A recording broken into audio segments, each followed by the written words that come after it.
Hi guys, Coach Farrelly, husband, father, personal trainer. So I'm just going to cover in this video about 5 exercises you can do if you've got a really sore back.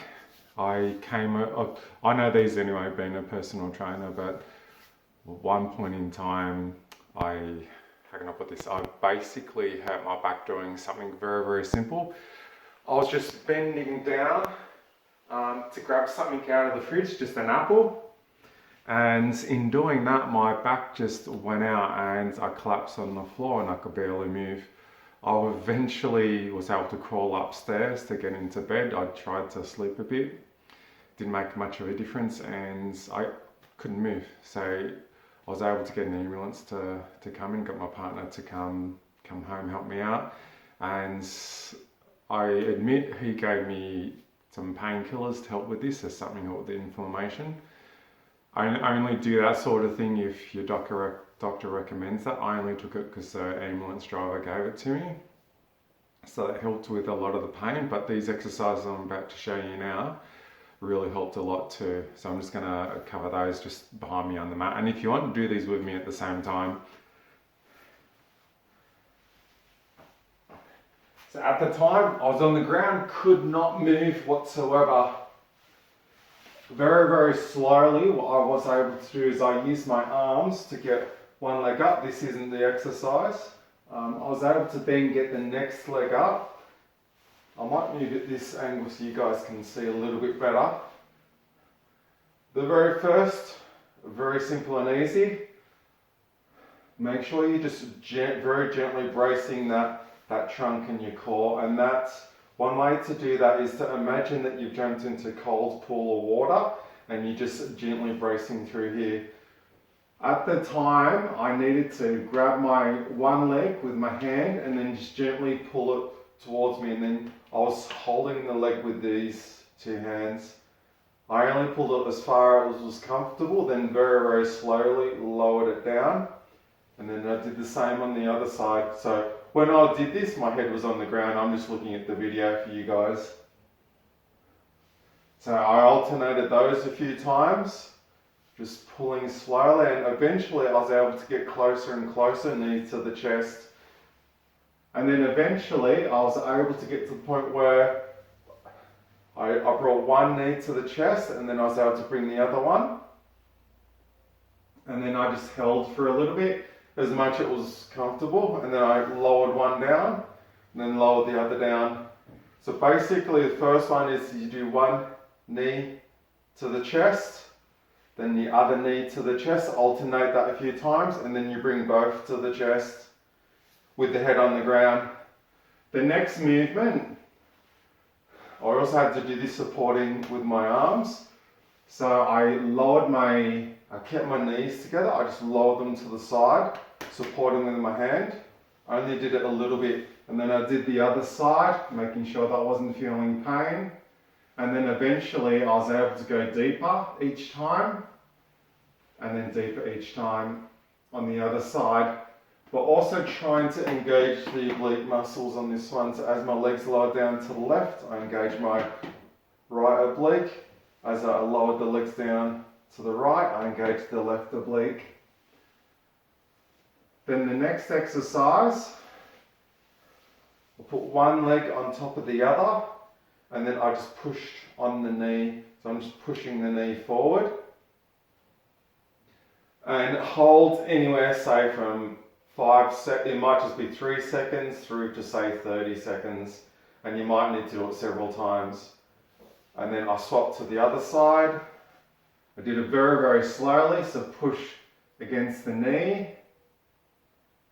Then what I was able to do was that not only pushing the knee, but what I was doing is I've held this foot with one hand, up like that, and then, so I was pulling on the foot and then pushing against the knee. And then eventually I was able to get that to, I'll just move in this direction, put my hands through, I was able to grab my knee. So I'm just going to change position so you can see this. So this is how it's looking. And swapping to the other side. So I'm just going to move a little bit so you guys can see. So I was able to get my hands through, knees at the front, but all with my head on the ground. So that's the third movement. Then I had to go back to the first few exercises a few times.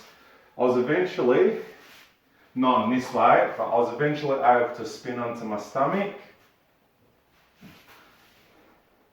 So I dug my toes into the ground, I gently engaged my glutes, and I just pushed up as much as it was comfortable, keeping my hips into the ground.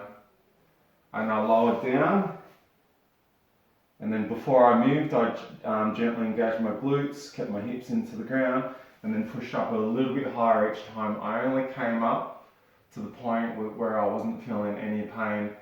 And I tried to breathe through all of these exercises too, so even though I might be engaging my core or my glutes, I was still trying to relax as much as I could.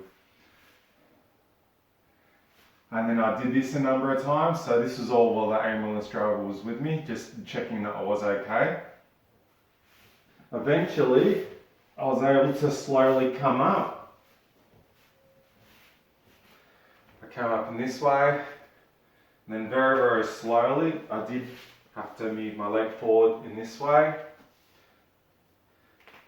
I used my hands on my knees to come upright, and this was one of the last exercises. So what I did here was get say 90 degrees just here. I just very, very gently, like I had my hands on here for support because I was still remember how painful it was. It was so painful I could barely move. So my left leg is forward, right leg is back. So I gently squeezed my right glute and then just pushed my hips forward a little bit. And then my hip flexors are quite tight anyway. My quads are quite tight, so I felt it quite strongly up through here. What you can do is, this can be slightly more advanced if you're not used to this, with my pelvis. So I just gently squeeze my glutes to tilt my pelvis back a little bit. So think of it like a bowl of soup. So you can either tilt your pelvis forward so the soup comes out the front of you, or tilt the bowl of soup back so the soup comes out the back. So what I'm doing just here before I do any movement is you squeeze your glutes, tilt your pelvis back slightly, and then just push your hips forward a little bit, and you'll feel it more through your hip flexors and your quads. And then obviously I slowly move down, got the next leg forward. By this time I was a lot more freer and I had the confidence in knowing I wasn't experiencing pain. So same thing on this side, starting with a 90 degree here, squeeze my glutes, especially my left glute, to tilt my pelvis back. It's just a very, very small movement, you probably can't see it in this video, and then just push forward. And then I'm feeling all the way up through here. Like I've said, I did need to repeat all those different exercises a few times, and then eventually I had the confidence, because I wasn't experiencing pain, so those painkillers help stop the inflammation as well. I was able to then slowly stand up and then came up. So there, I think there was about 5 different exercises you can do if you find that your back is a little bit tight. And it's good to actually do those first thing in the morning before you get out of bed. After I hurt my back, I did that for about 1 or 2 weeks afterwards, every single morning, just to make sure, because the pain was horrendous. I could barely move and it was agony. So I wanted to make sure I wasn't going to experience that pain again. If you know anybody who might find this useful, make sure you share it with them. But also, if you're in that much pain, like you don't want to be doing these and experiencing pain. If you experience pain doing these, go and see someone straight away. Thanks for watching, guys. Any questions, make sure you let me know. I shall catch you guys later. Have a fantastic day. Fantastic pain-free day too.